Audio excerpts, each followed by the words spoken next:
전하, 노비 여인들이 남편을 자주 바꿔 그 자녀들이 어미는 알되 아비를 알지 못하는 일이 많사옵니다. 하오니 노비의 자식은 어미의 신분을 따르게 해야 하옵니다. 되풀이하여 생각하여 보았으나 최선의 방법을 깨닫지 못하겠다. 그리하도록 하라.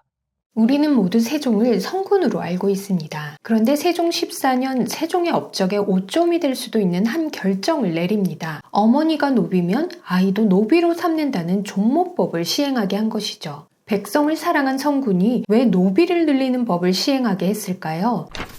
조선시대에 노비가 많았던 것이 사실입니까? 우리 조선을 노예제 사회라고 말한 학자가 있더군요. 노비의 신분이 세습되고 노비 인구가 40%가 됐다고요. 17세기 통계를 보면 그렇게 말할 만도 하더군요.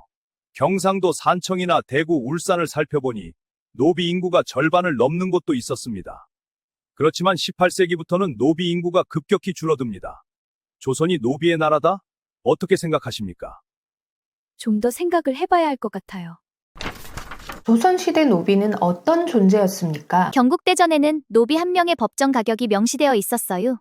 장년 남성 노비 한 명의 가격은 저와 4천장, 당시 품질 좋은 말 한 필값과 같았어요. 여성 노비가 남성보다 더 비싸게 팔리기도 했어요. 어머니가 노비이면 자식도 노비가 되니까요. 노비는 양반의 재산이었어요.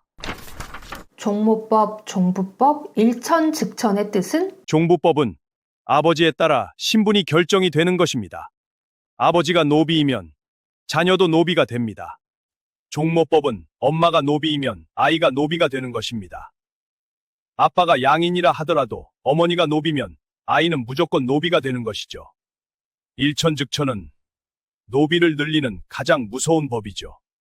엄마든 아빠든 둘 중 한 사람만 노비여도 아이는 노비가 됩니다. 어머니, 나는 아버지가 양인인데 왜 노비예요? 엄마가 노비라서 미안해. 노비는 어머니 신분을 따른단다. 그게 종모법이라는 거야. 종부법을 시행한 때도 있었나요? 왜 시행한 것인가요? 조선 초기에는 노비가 늘어나서 세금을 내고 군대에 가는 양인이 줄어들고 있었다. 나라의 살림과 국방이 무너질 위기였기에 태종께서 1414년에 종부법을 만들었다. 하늘이 백성을 낼 때는 본래 천한 사람이 없었다. 관청과 개인이 소유한 여종이 양인 남자와 결혼하여 낳은 아이는 아버지의 신분을 따라 양인으로 삼으라. 아버지가 양인이면 어머니가 노비여도 자식은 양인이 될 수 있었지. 그리하여 이 법은 노비의 증가를 막을 수 있었다. 그런데 왜 종모법으로 돌아갔나요? 노비가 줄어들자 사대부들의 상소가 끊임없이 올라왔다. 전하, 전한 계집이 날마다 그 남편을 바꿔서 행위가 금수와 같으니 그가 낳은 자식은 다만 어미만 알 뿐 아비는 알지 못합니다. 이것이 노비는 어미를 따른다는 법이 생기게 한 까닭입니다. 혈통이 혼란해져 나라의 질서가 흔들린다는 명분이었지. 그리하여 여러 대안을 제시해 사대부들을 설득했다. 양민과 천민의 혼인을 아예 금지하고 어기면 처벌하며 그 사이에서 낳은 자녀는 모두 나라의 재산으로 귀속시키면 어떻겠는가? 그런 법을 세운다면 계집종은 자기 자녀가 공노비 되는 것을 기쁘게 여겨 모두 양민의 남편을 얻으려 할 것입니다.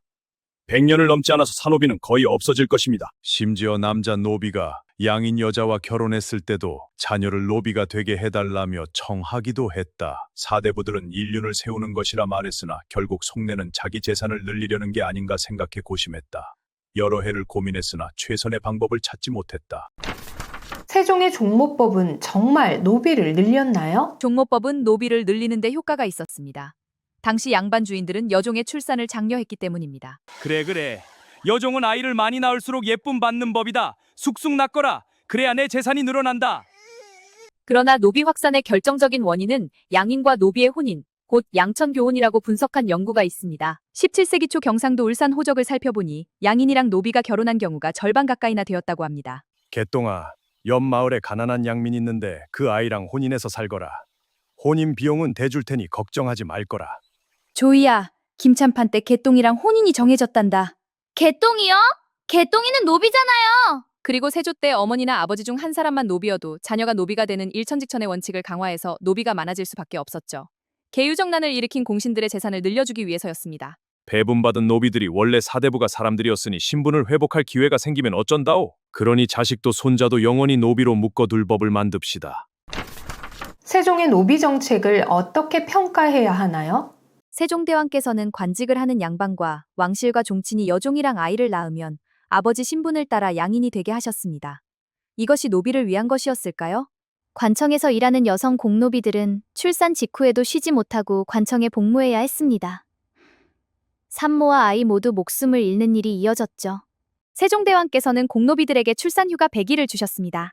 그리고 출산 전 휴가 30일도 주셨죠. 남편 노비에게도 출산 후 휴가 30일을 주셨습니다. 그러나 안타깝게도 이 정책은 관청에서 일하는 공노비에게만 적용된 것이었어요. 사실 10배나 많은 저 같은 사노비들에게는 아무런 혜택도 없었죠. 세종이 노비를 폭증시킨 왕이라는 말은 정확하지 않습니다. 그렇다고 세종에게 책임이 없다는 뜻은 아닙니다. 세종은 태종이 막으려 했던 길을 다시 열었습니다. 그리고 노비를 위한 전례 없는 복지제도도 만들었습니다. 하지만 노비의 자식이 다시 노비가 되는 질서는 깨지 못했습니다. 조선별체였습니다.